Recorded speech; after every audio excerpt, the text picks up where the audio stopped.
ma laga yaabaa inaanad salaada tukanin oo rabbigii ku abuurayba ee caloosha hooyada kugu dhex abuuray inaadan u sujuudin ma dhici kartaa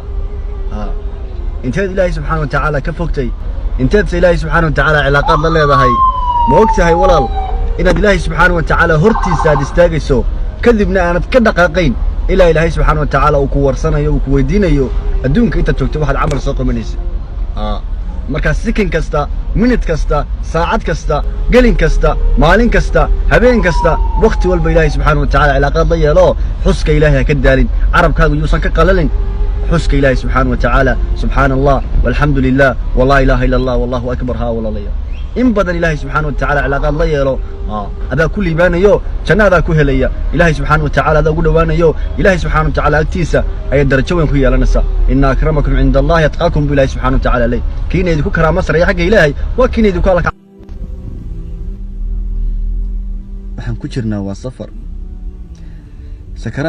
sakaraadkii bayna sugaya qabrigaynu galaynaa dib baa ilaahay noo soo noolaysiinaya jidka siraad baynu dul maraynaa banka qiyaamahaynu istaagaynaa innagoo kabala oo qaawan cadceeddana madaxayna la dul keenay ilaahay ina abuuray ee khaaliqa ahaa ina abuuray allahaasaynu hor istaagaynaa maxaan ku nidhnaa markaa ilaahay markuu yidhaa wakhtigii waan idin siiyey caafimaadkii waan idin siiyey islaam baan idinka dhigay ilaahay maxaynu ku nidhaahnaa ilaa waan isgaranaynaa sahaydaynu sidannee in badan ka fikir maxaad sahay sidataa maxaad rabbulcaalamiin la hor istaagi doontaa haweenkeennii maanta waad arkaysaa dhallinyaradii waad arkaysaa waa dardaarankaygu waxa weeyaan salaadaha wakhtigooda aan ku ilaalinno heesaha aan iska ilaalinno wakhtigeenna aan ka faa'iidaysanno firaaq baynu haysannaa maanta wallaahi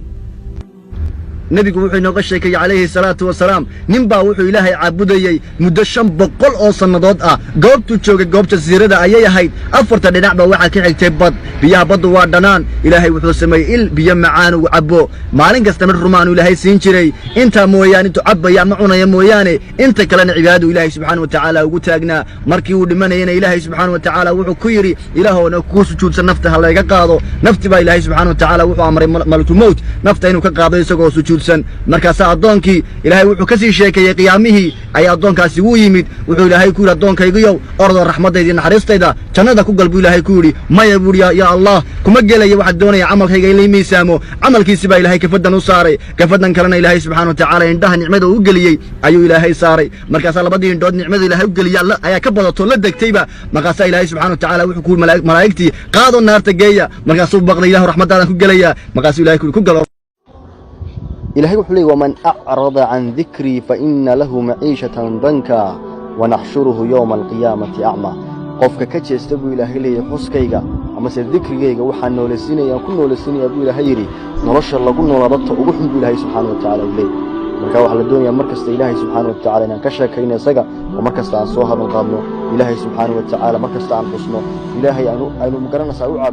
سيدي قوارك